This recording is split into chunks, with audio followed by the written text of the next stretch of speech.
آج منزلگاہ کے میدان میں یہ عظیم الشان اجتماع ایک ایسے وقت میں منعقد ہو رہا ہے جب پورے ملک میں عام انتخابات کا چرچا ہے اور ہر شخص، ہر ووٹر وہ 8 فروری کو اپنے ووٹ کے استعمال کے لیے سوچ رہا ہے۔ کوئی سوچ چکے ہیں، کوئی فیصلہ کن مرحلے میں ہے، لیکن ایسے وقت میں جمعیت علماء اسلام کی طرف سے عوام کو آواز دینا، عوام تک اپنا پیغام پہنچانا اور عوام کو ملکی صورتحال اور زمینی حقائق سے آگاہ کرنا، یہ ہمارا ایک فرض بن جاتا ہے۔ تو ہم اپنا فرض پورا کر رہے ہیں اور اللہ کرے کہ پاکستان کے عوام اور بالخصوص یہاں سندھ کے عوام بھی اپنا فرض پورا کر کے اس دنیا میں بھی اللہ کو راضی کریں اور آخرت میں بھی اللہ کی رضا کا ذریعہ بنے۔ میرے محترم دوستو، ہم 75 سال سے زیادہ کا عرصہ ہو گیا پاکستان کی سیاست کو بڑے غور سے دیکھ رہے ہیں، اور آپ اس حقیقت کی تائید کریں گے کہ جس ملک کو ہم نے اسلامی تہذیب، اسلامی ثقافت، اسلامی قانون اور اسلامی نظام حیات کے لیے قربانیاں دے کر قائم کیا تھا، آج اس کا وہ مذہبی اور اسلامی چہرہ مسخ کر دیا گیا۔ سیاست جو ایک مقدس نام ہے، جو ایک مقدس وظیفہ ہے، اور وہ سیاست جس کی بنیاد انبیاء کرام نے رکھی، جناب رسول اللہ صلی اللہ علیہ وسلم جس سیاست کے علمبردار بنے، جو خلفائے راشدین جس سیاست کے علمبردار بنے، اس مقدس سیاست کو آج پاکستان میں اس طرح متعارف کرایا گیا ہے کہ جیسے جھوٹ، دھوکے اور چالاکی کے ساتھ کسی طرح ہو اقتدار تک پہنچا جائے۔ کیا سیاست کے اس مقدس مفہوم کا ہم یہ نقشہ دیکھ رہے ہیں جو پاکستان میں 75 سال سے چل رہا ہے؟ کیا اس کو اب تبدیل کرنے کی ذمہ داری نہیں ہے آپ کی؟ کیا ہم نے یہ سوچ تبدیل نہیں کرنی؟ مذاق اڑایا جاتا ہے جب ہم الیکشن لڑتے ہیں، سیاست میں حصہ لیتے ہیں، یہ تو کرسی کی جنگ لڑ رہے ہیں، کرسی کی جنگ، اقتدار کی جنگ، اس کا مذاق اڑایا جاتا ہے۔ ہاں، آپ کرسی کی جنگ لڑ رہے ہیں، آپ مفادات کی جنگ لڑ رہے ہوں گے، آپ کے نزدیک سیاست جھوٹ اور چالاکی کا نام ہوگا، آپ کے نزدیک سیاست کرسی کی جنگ ہوگی، لیکن ہم جس راستے پہ ہیں یہ قرآن و سنت کا راستہ ہے۔ اللہ رب العزت نے فرمایا اليوم اکملت لکم دینکم واتممت علیکم نعمتی ورضیت لکم الاسلام دینا، آج میں نے تمہارے لیے تمہارا دین مکمل کر دیا ہے اور میں نے اپنی نعمت تم پر تمام کر دی ہے، اور اسلام کو تمہارے لیے ایک نظام حیات کے طور پر پسند کر دیا ہے۔ اب آپ مجھے بتائیں، علماء کرام ہیں آپ، ہمارے اکابر نے اس کی تشریح کی ہے کہ اسلام مکمل ہے تعلیمات اور احکامات کے اعتبار سے، اور نعمت تمام ہے اسی کامل دین کے اقتدار کی صورت ہے۔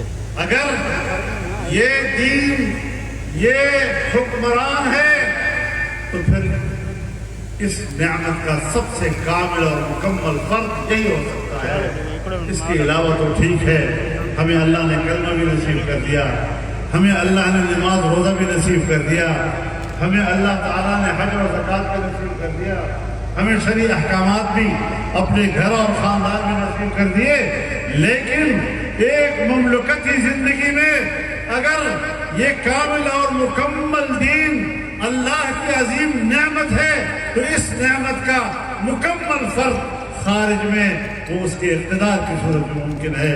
اس اقتدار کی جنگ آج جمعیت علماء اسلام لڑ رہی ہے اور اس کو ایک مقدس جہاد سمجھتی ہے۔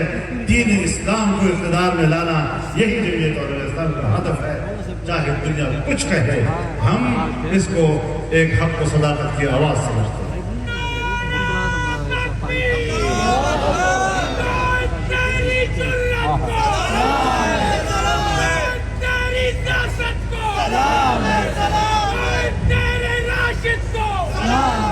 میرے محترم دوستو، اس محاذ پر ایک لمبی جنگ ہم نے گزاری، ہم نے کٹھن سفر طے کیے ہیں، اور ہم نے اس راستے میں ڈاکٹر خالد جیسے مخلص اور جوان ساتھیوں کے خون کا نذرانہ پیش کیا۔ آپ کے پاس اپنے ان اکابرین کا آپ کے اوپر قرض ہے۔ ہم نے ملک کے حقوق کی جنگ لڑی ہے، ہم نے انسانی حقوق کی جنگ لڑی ہے جو شریعت کا تقاضا ہے، ہم نے ایک بہتر معیشت کی جنگ لڑی ہے، بہتر روزگار کی جنگ لڑی ہے۔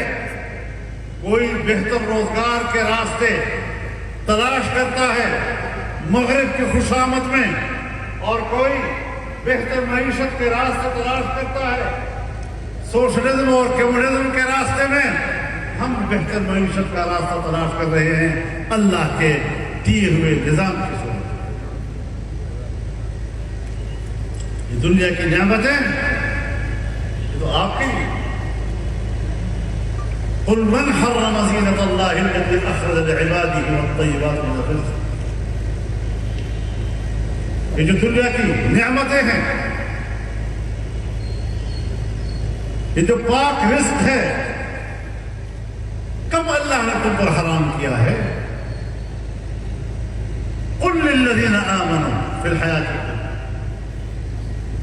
کہہ دو کہ یہ ایمان والوں کے لیے، اور اس دنیا میں تو کافر بھی آپ کے ساتھ شریک ہے، اور آخرت میں خالصۃ یوم القیامہ صرف اور صرف آپ کے لیے۔ یہ نعمتیں آپ کی ہیں۔ جب ایمان کا رشتہ اللہ سے کمزور ہوگا تو پھر ان نعمتوں پر عالم کفر قبضہ کریں گے، اور کر چکا ہے۔ بالحیث القوم ہمیں سوچنا ہوگا کہ ہم کہاں بھٹکے ہوئے ہیں، ہم کدھر جا رہے ہیں۔ اور جب آپ اللہ کی ان نعمتوں کی قدر نہیں کریں گے اور رہنمائی اللہ سے نہیں مانگیں گے، قرآن و سنت سے نہیں مانگیں گے، تو پھر اللہ رب العزت آپ کے سامنے ان آبادیوں کا مثال پیش کرے گا۔ ضرب اللہ مثلا قریۃ کانت آمنۃ مطمئنۃ یأتیہا رزقها رغدا من كل مكان فكفرت بأنعم الله فأذاقها الله لباس الجوع والخوف بما كانوا يصنعون۔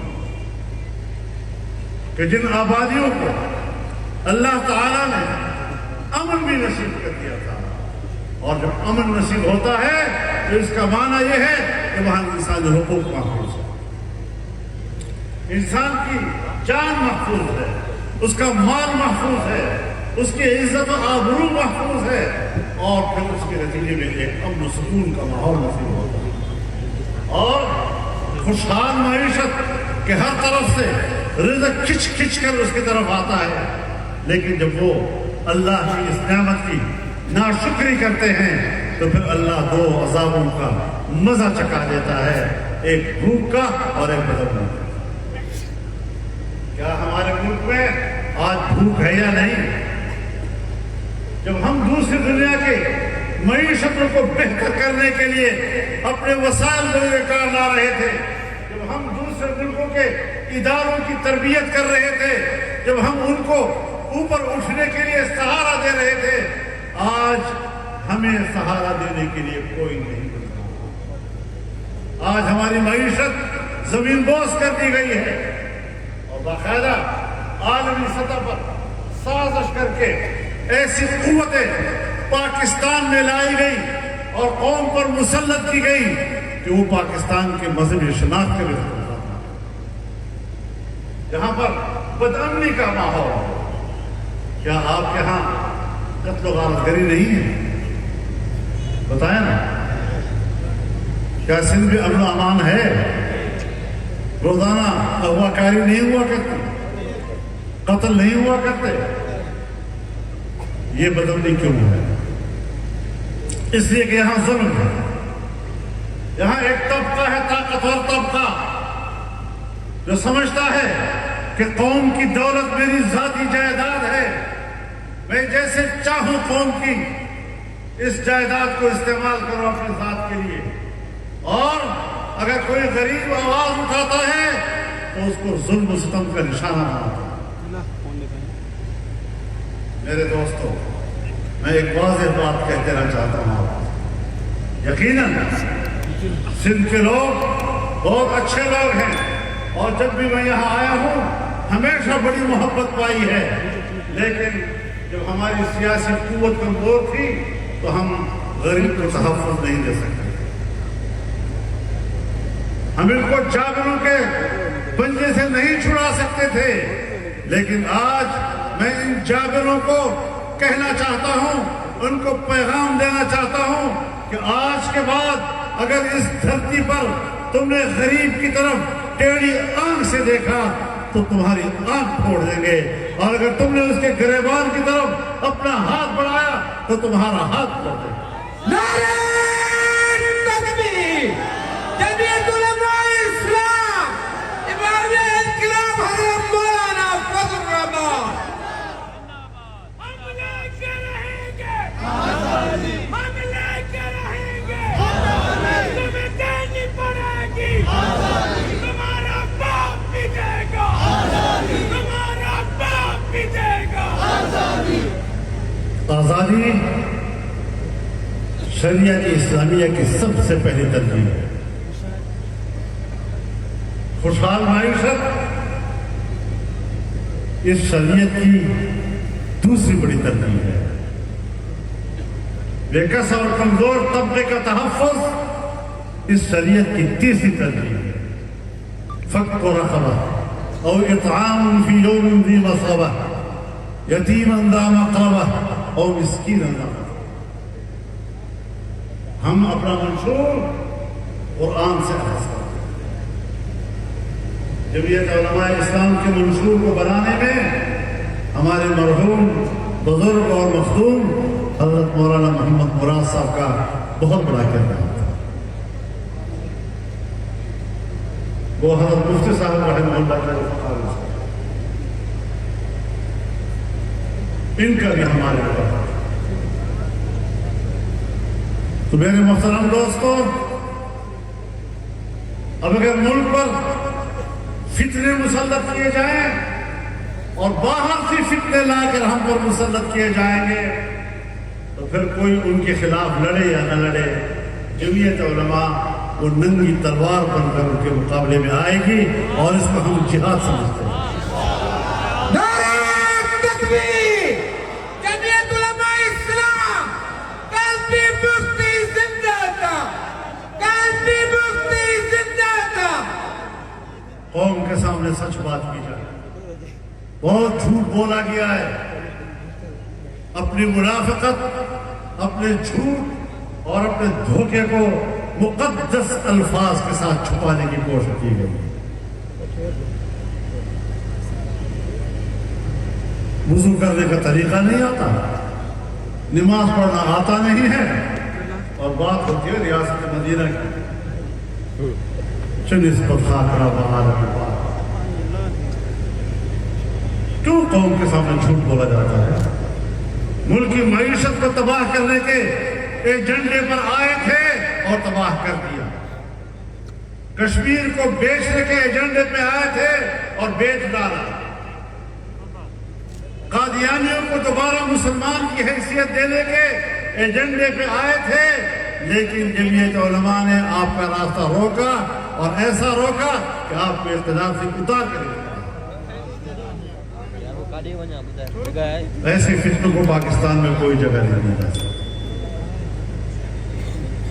آج اگر وہ مکافات عمل کا شکار ہیں تو یہاں ہمارے ہاں پھر ان کے لیے ہمدردی کی باتیں شروع کی. ایسے لوگوں کے لیے ہمارا واضح موقف ہونا چاہیے.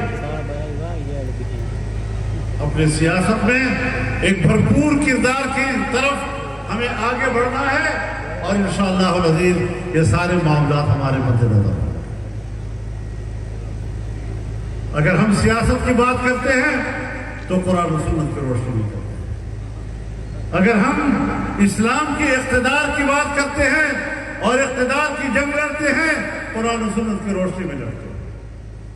اگر ہم انسانی حقوق کی بات کرتے ہیں تو قرآن و سنت کی روشنی میں کرتے ہیں. اگر ہم معیشت کی بات کرتے ہیں تو یہ ہم قرآن و سنت کی روشنی میں کرتے ہیں. یہ نہیں کہ امریکہ اور مغربی دنیا انسانی حقوق اور انسانی حقوق کی بات کرے. کہاں ہے اب دنیا میں وہ جنیوا کے انسانی حقوق کنونشن کی طرح؟ کہاں ہے اقوام متحدہ کا انسانی حقوق کا چارٹر؟ آج فلسطین میں عام فلسطینیوں کو بمبار کیا جا رہا ہے، اور اس وقت تک 25,000 سے زیادہ فلسطینی وہ بارود کی آگ میں جل چکے ہیں. 70% اس میں بچے اور خواتین ہیں. کیا یہ نسل کشی نہیں؟ کیا یہ جنگی جرم نہیں؟ کیا عالمی عدالت انصاف نے کبھی اس کا نوٹس لیا؟ باقی چھوڑیں، کیا ہماری اسلامی دنیا نے اس کا نوٹس لیا؟ ہمارے حکمرانوں نے اس کا نوٹس لیا؟ ہم سے تو جنوبی افریقہ اچھا ہے، جو غیر مسلم ہوتے ہوئے بھی فلسطین کے مسئلے پر عالمی عدالت انصاف میں چلا گیا. ہم کیا کر رہے ہیں اور کہاں کھڑے ہیں؟ جہاں جناب رسول اللہ صلی اللہ علیہ وسلم فرماتے ہیں مثل المؤمنین فی توادہم وتعاطفہم وتراحمہم کمثل جسد واحد اذا اشتکا عینہ اشتکا کلہ واذا اشتکا رأسہ اشتکا کلہ. ایمان والوں کی ایک دوسرے کے ساتھ دوستی، بھائی چارے اور ایک دوسرے پر مہربان ہونے میں مثال ایسی ہے جیسے ایک جسم کہ اگر اس کی آنکھ میں درد ہے تو پورا جسم بے قرار، اور اگر اس کے سر میں درد ہے تو پورا جسم بے قرار. کیا آج فلسطین کے مظلوم مسلمانوں کے لیے ہمارے پاس وہ درد ہے؟ ہمارے پاس وہ احساس ہے؟ کس اسلامی برادری کی ہم بات کر رہے ہیں؟ رسول اللہ صلی اللہ علیہ وسلم نے فرمایا المسلم اخو المسلم لا یظلمہ ولا یظلمہ. مسلمان مسلمان کا بھائی ہوتا ہے، نہ خود اس پر ظلم کرتا ہے اور نہ دوسرے کے ظلم کے لیے چھوڑتا ہے. آج پوری اسلامی برادری نے فلسطینیوں کو تنہا چھوڑ دیا ہے. خوراک تک وہاں نہیں پہنچ رہی، دوائی تک وہاں نہیں پہنچ رہی. لڑو، حماس کے ساتھ لڑو نا. حماس تو آپ کے ساتھ حالت جنگ میں ہے، فلسطین تو آپ کے ساتھ حالت جنگ میں ہے.